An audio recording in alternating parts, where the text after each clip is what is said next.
And then she was blocked for 3 years. Now, in 3 months, they will be married.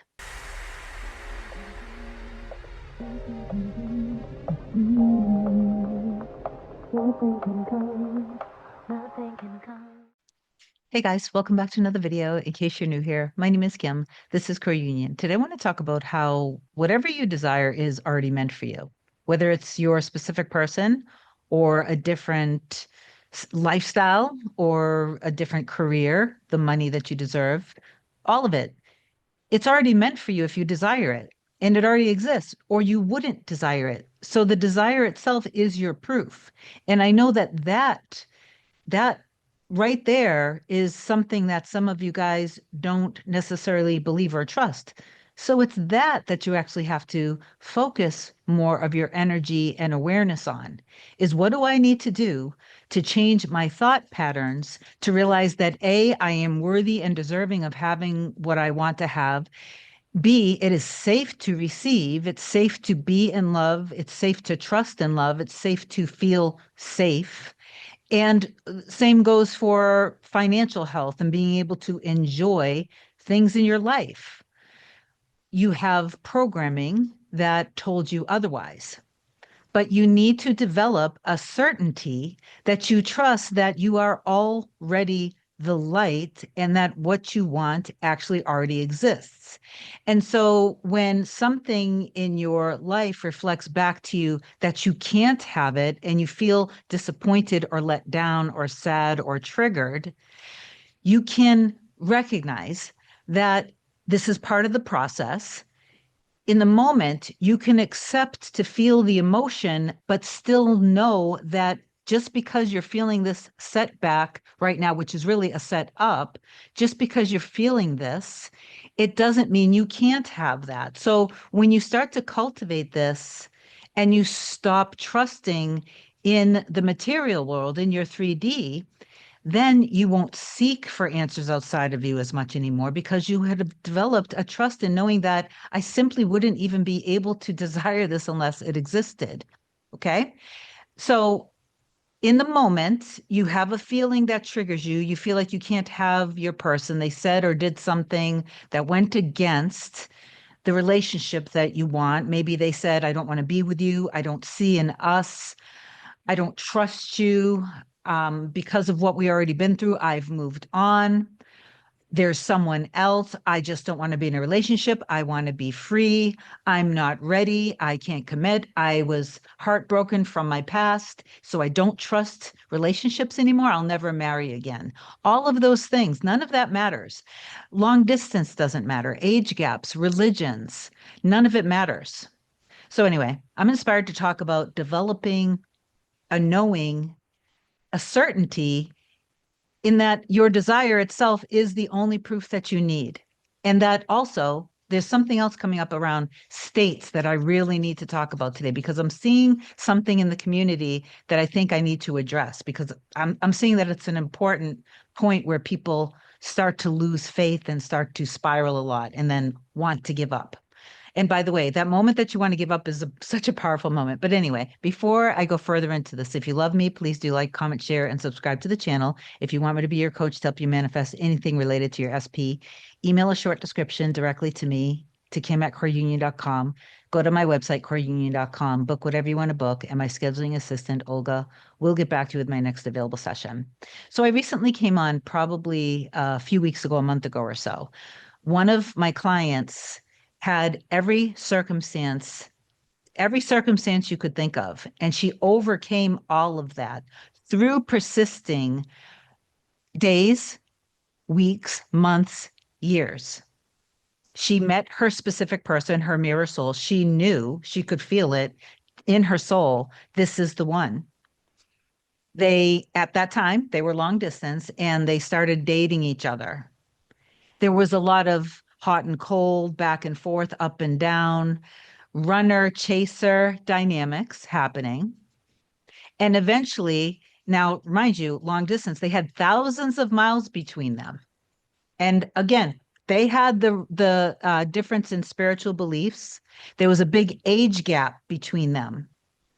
On top of that, The last time that he ran and ended it, he ended up with a friend of hers, and then she was blocked for 3 years.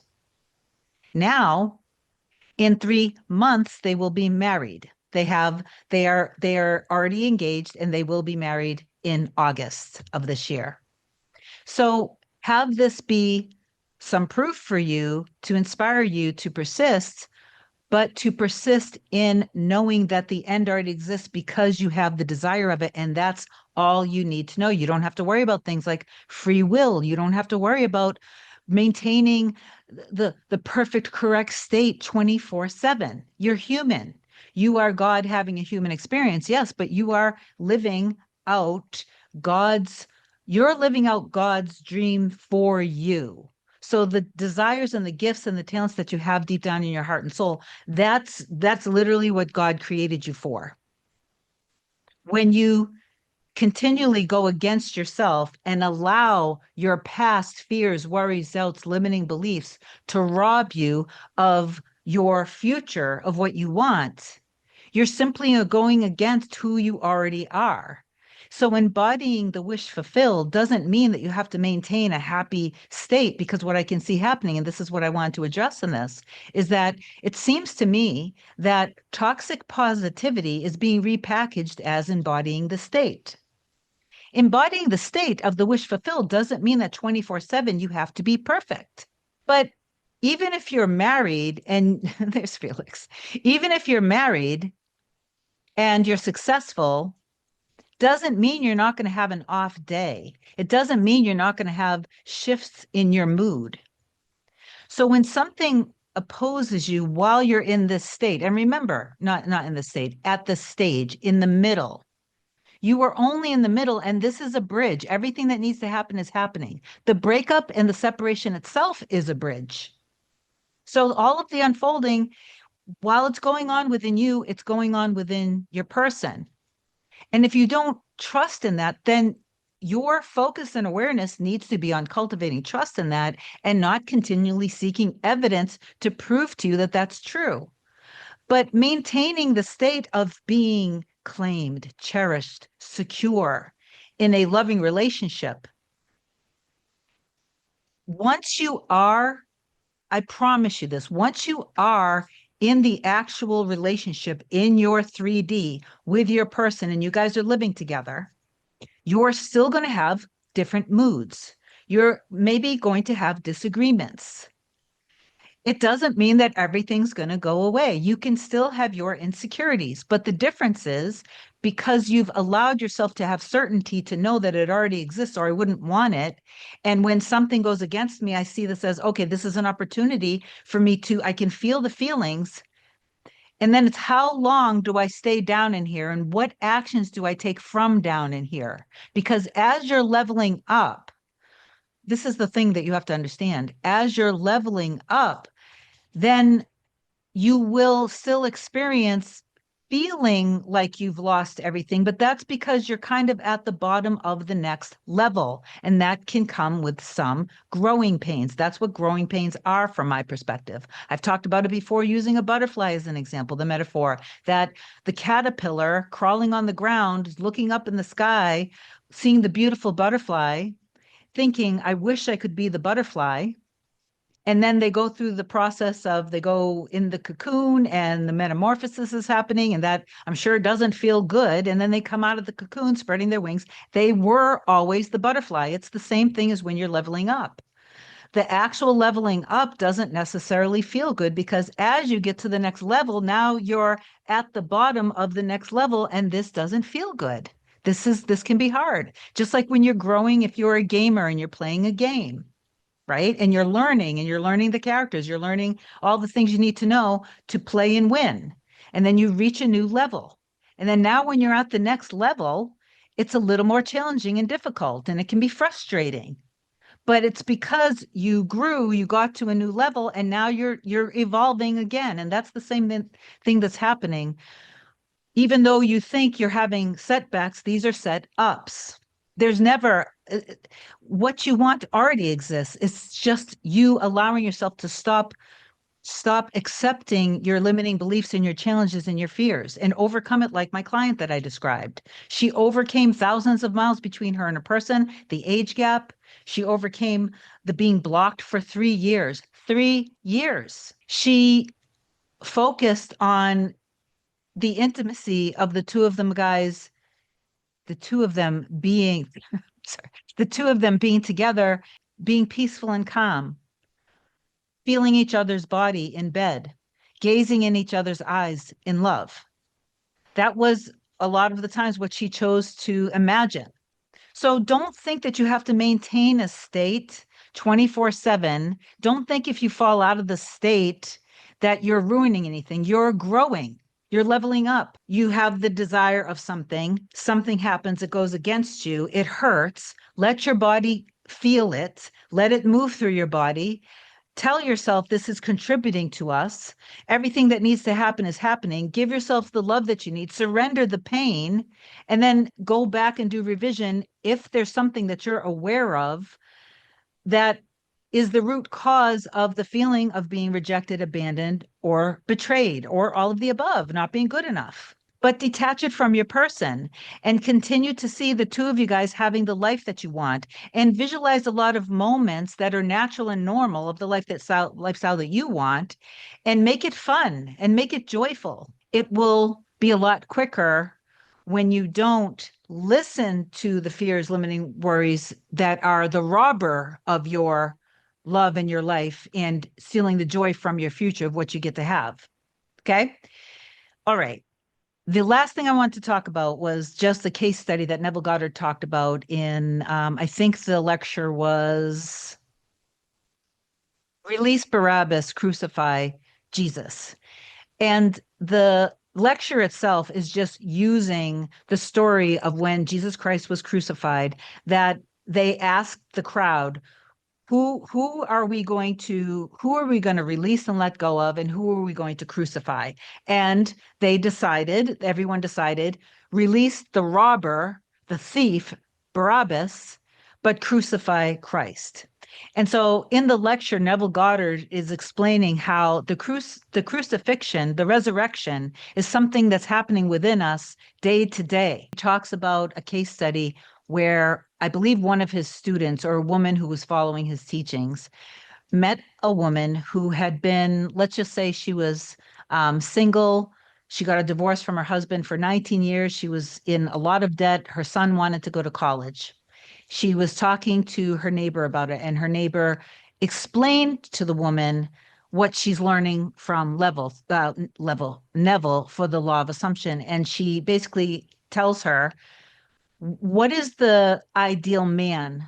What does the ideal man look like? For her, he would be established, he would be a provider, he would be loving, secure, confident. And they talked about what are all the qualities that this man has. Then they did an imaginary scene that the woman was getting married to the man, and they actually did it together, the ring on the finger and everything. Or if it wasn't an actual ring, it was an imaginary ring. The woman helped her out with this, with visualizing. And then she said, now I want you to go to sleep every night in the wish fulfilled that you're already with this man married. So you're going to sleep with him. And then a certain amount of time passed, and the woman ended up meeting some man somewhere. I don't remember exactly where it was. And he said something like, so are you planning a vacation because of the time of the year? Are you planning a vacation? She said she wanted to go to a particular place, but she didn't have the money to. And he offered her 3 rooms for her, her friend, her neighbor who was helping her, and her son. As it turns out, the man owned this resort or hotel, and he was wealthy, and he was a widower. He had lost his wife. So it was a perfect bridge of events. She ended up meeting this man. He fit all of the criteria. She got to know him. He was lovely. They got closer. And as she continued to get to know him, she grew fond of him. But he said to her how painful his whatever the loss was that happened with his ex-wife. I think she passed away. Whatever it was, he said, I'll never marry again. So then the woman went back to her neighbor who helped her do the imaginary ceremony and imagine herself going to sleep every night with this perfect ideal husband. And she said, what do I do now? He's perfect. And I really care about him, but he doesn't want to. He refuses to get married. He'll never get married again. And the woman said to her, how could we even be discussing this? You're already married to him. So don't, like, in other words, don't trust this fear. Don't trust this. Just maintain the state of the wish fulfilled, living from the end and trust in it. The woman ended up getting married to the man and they ended up having a wonderful life together. She ended up having a beautiful home together. The man became the father of her 19-year-old son, put him through college, and she ended up very happy. If she had listened to her fears of him saying, I don't ever want to be in a relationship, then she wouldn't have allowed herself to experience an end that already existed. The reason why you felt such a strong pulling, and you still do, to your specific person, your mirror soul, is because the end of you guys being together already existed before you even met them. And then you met them and you felt something deep down in your heart and soul, like really deep down, and you kind of knew on some level this is the one, but this doesn't even make sense. I don't even know this person barely. You get to know them more, and then you're really feeling it. But then the fears, the worries, the limiting beliefs from your past are trying to stop you, to keep you safe. That's all that's happening. As you level up and grow and evolve and awaken to who you actually are, all of your fears need to come up and come up to the surface. So if there was a separation and your mirror soul was reflecting back to you, babe, you don't know how to trust.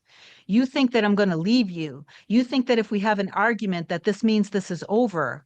When things get hot, you think I'm going to run because you believe that you're going to be abandoned. You don't think that you're worthy or good enough. You don't think that you're pretty enough. You don't think that you're rich enough. You don't think that you're talented enough, smart enough. Your mirror soul is reflecting those limiting beliefs back to you so you can realize the truth.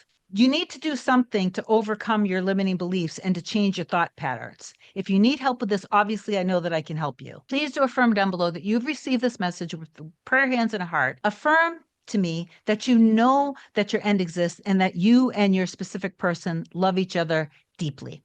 And reach out to me if you need me. I love you so much. Have an amazing weekend. I'll talk to you soon. Bye.